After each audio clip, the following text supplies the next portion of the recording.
بله تماشاوان جا عراقی که شلاتن به باندورن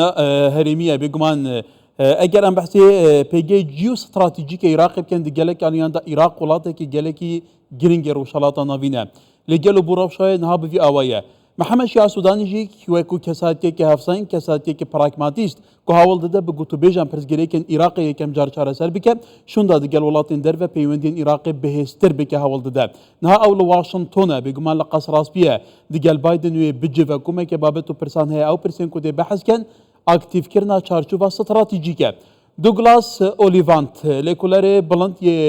وکولین آسایشان اجتماعی لپیمانگاه وارن پلاس لویرجینیا لامریکا گلمه برز دوغلاس دماتا باش به نها بگمان سودانی لقص راس بیه و که پیام نره مگوتی گرینگی که زیده به سردان تدان حتی مدین امریکا جی تو چواد بینی گلو به سردانه و دوی توقیت دا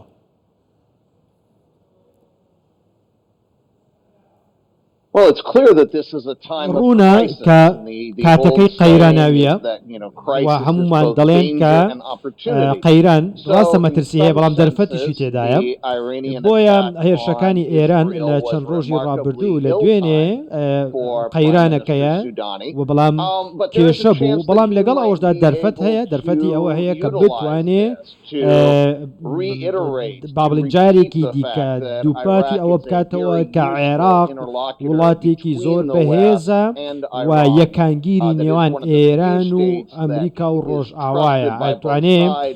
بڵێ کە من وڵاتێکم متمانم پێیەکرێت لە نێوان ئەمریکا و ئێران و ئەتوانم پەیامەکانی ئێوە بگەێنم بە یەکتر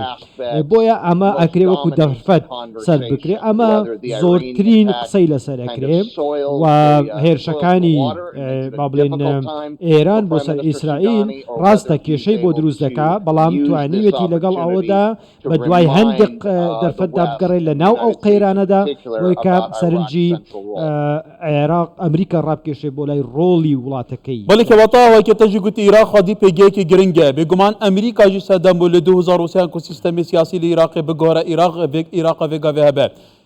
گەلەی ئەمریکا تێتەکردن کۆکو پێدوی لە عێراقی ڕوولێخوا ناگەڕیت کەواتە گەل و فعلەن تودبینی کونەها ئەمریکا گەشتکەوێ قەناتێ کو عێراق وڵاتێکی ڕۆژهەڵاتە ناوینێ گرنگە پێویستە ڕوولێ خۆی ڕاستەقینە تێدا بگێڕە پرسگیرێکی نەساسی چارەسەر بکە ڕەوشە وێرێ ئاسایی بکە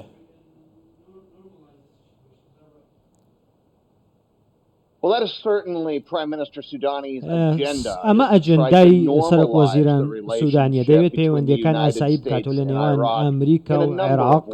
لە چەند ڕێگەیەکەوە بە چەند شێوازێک ئاسایی بکاتەوە هەبوونی هەر سەربازێک لە ئەمریکی لەو وڵاتە لە ڕووی ئابوووریەوە لە ڕووی وەبەرهێنانەوە ئاسایی بکاتەوە لە ڕووی ئاڵوگۆڕی کەلتوریەوە ئەتوانێت ئەم پەیوەندی ئاسایی بکاتەوە بۆیە ئەمە ئەجێندای سەرۆک وەزیران سوودانیە لە واشنگتن دەیەوێت هەموو شتێک ئاسایی بکاتەوە وا بکات کە ئەم پەیوەندیە لە نێوان ئەمریکا و عێراق کەمتر با بڵێن مێژووی 2003 کاریگەی لەسەر بێت دەیەوێت قۆناغێکی شێوان بابەتە پرسێن سەرەکیە و تێتا گوتە بێشکردن چارچوبەیە استراتیجیکە توزانی چارچوبەیە استراتیجی 2008 تێتنا بەینە ئەمریکا و عراقی هات که واجو کردن 2009 کفته تواره بجی کرنه دا لب صدام ناکو کنوی دمی ین بگمان اوباما و مالکی افریقا فنا حتی تعطیل کردن افریقا فنا دهمو بیاواندایه اگر افریقا فنا بیت اکتیف کردن گلول سر عرده و چند خدمت عراقی برای فیش برنا وی ولاتی به سیستماتیک کرنا وی ولاتی دامو دزگیری نبکه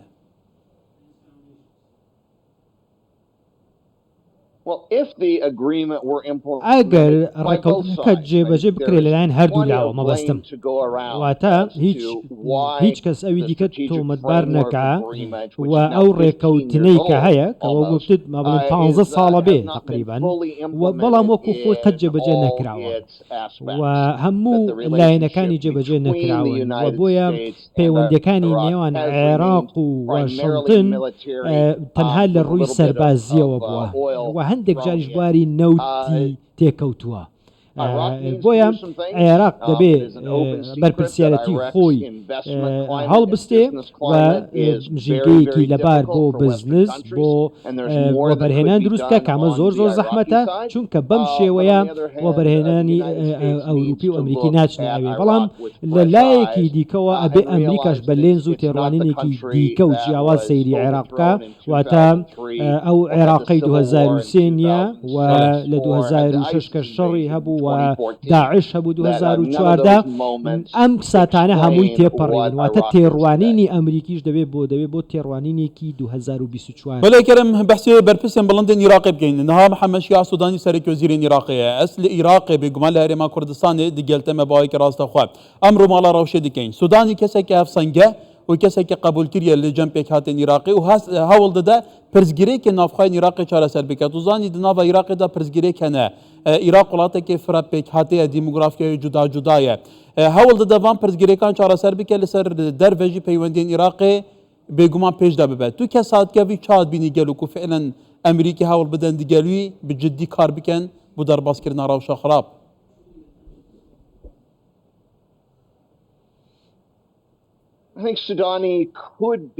سودانی ئەکرێ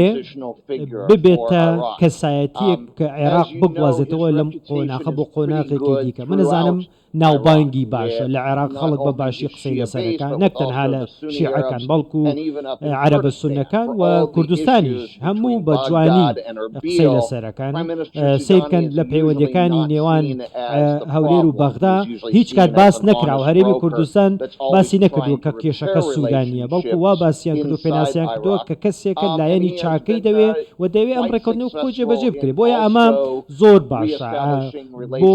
ئەمریکاش باشە ئەم قسەکردنە لەسەر سوودانی بۆی کە بێتە ئەو فیگەرێ ئەو کەسایەتی کە ئەتوانێ پەیوەندەکانی بباتە قۆناغێکی دیکە لەگەڵ وەتانی کەندا و لەگەڵ دراوسەکانی لەگەڵ تورکیەکان لەگەڵ ئوردنیەکان بۆیە ئەم پەیوەندیانە ئاسایی بکاتەوە بەڵام ئێستا دەیەوێت بێتە ڕۆژئاوا واتە هەنگاو بنێت بەرەو ڕۆژئاوا وڵاتانی ڕۆژئاوا ئێستا دەبینی کە لە غەزا قەیرانێکەیە ئەمە وای کردووە کە کێشەکانی وڵاتی ناوەڕاست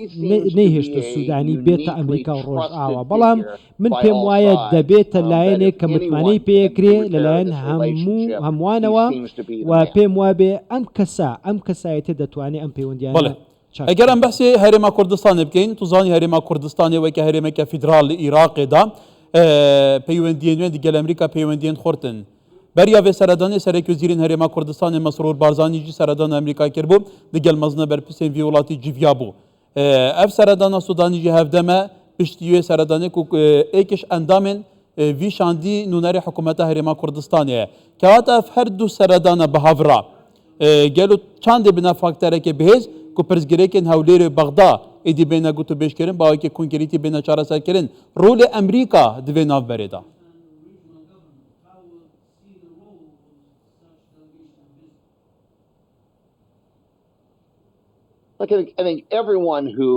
هەر کەسێک کە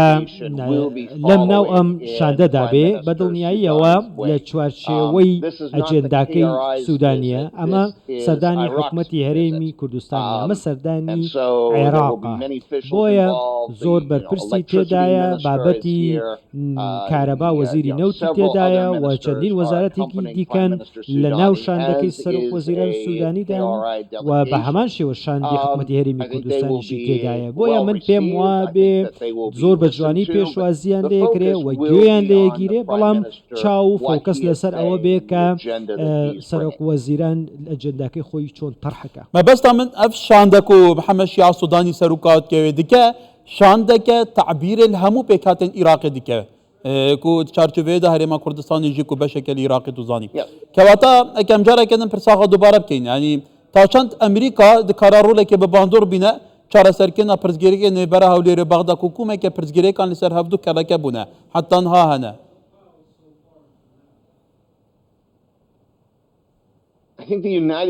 پێم وابێ ئەمریکا زۆر دوودڵە و نەیتوانیوە با بڵێن لە جێبەجەکەی داواکاریەکانی هەردوولا بەڵام هەموو کات ئەمریکا ویستویەتی کە ژینگەکە لەبارکە بۆ گفتوگۆ و بەغدا و هەولێر لە یەک نزیک بکاتەوە و باڵیۆزی ئەمریکای زۆر بەکارهێناوە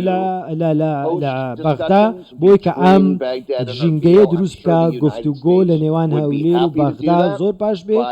و لە ئەمریکاش لە واشنتنش بە هەمان شێوە ئەمریکا زۆر دەیوێ و هەوڵی زۆریشی داوە لە چەند ڕۆژی ڕابردوو بۆی کە بتوانێت چارەسەرێک بدۆزێتەوە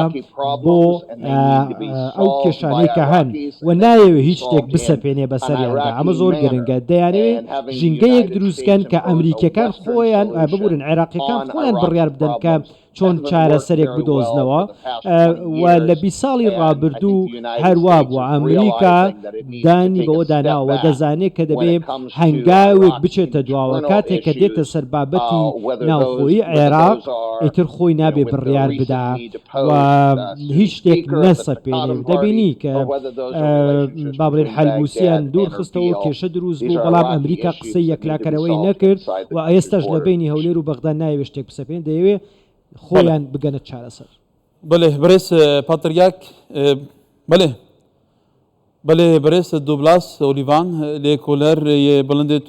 توێژینە ئاسایشە نیشتیمانی لە ڤێرجینیا گەلمە بوو gelek spas.